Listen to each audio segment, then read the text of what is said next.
Welcome back. Today I'm joined here with Scott Hefner from Chemung Canal Trust Company. Thanks again for coming in. Thanks for having me. Yeah, and so we were just talking, $16 billion from 12 million people in the United States was taken 2 years ago, you know, from identity theft. How does that happen?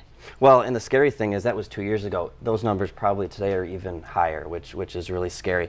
There's lots of different ways it can happen, and it's really on the people to be vigilant in protecting their information. It can happen through email, telephone scams. People's own homes could be vulnerable, mailboxes, garbage. You have to be really careful, and that's when things like shredding are extremely important. I was going to say, how does that happen? How does, you know, me just throwing my mail away or, you know, buying stuff online, how does that correlate with identity theft? Well, with the mail specifically, if you think about any insurance policies you might have, bank statements, if you throw those away, they may contain your account numbers. Think of credit card statements.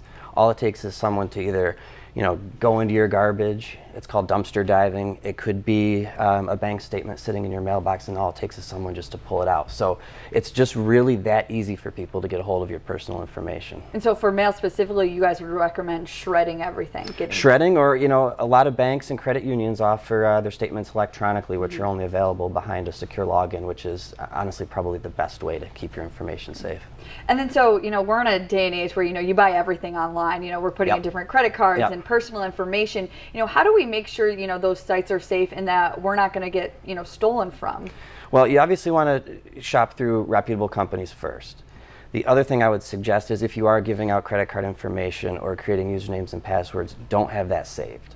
If those companies ever get hacked, there's your credit card information, there's your password, and so many people tend to use the same password for so many different sites, it just opens them up to so many other chances for identity theft to happen. Okay. So maybe even using like the services like signing in as like a guest and not keeping your credit card? Absolutely. It takes a little bit more time to enter the credit card every time, but in the long run, it saves you a lot of headache. Okay. And then another thing you were mentioning that was people calling on the phone and asking for, you know, social security numbers or, you know, doing it that way. You know, how does that work? The number one thing we always tell people is any bank, Chemung Canal included, credit union, credit card companies, they will never reach out to you unsolicited and ask for your account number, your tax ID, your social security number, nothing.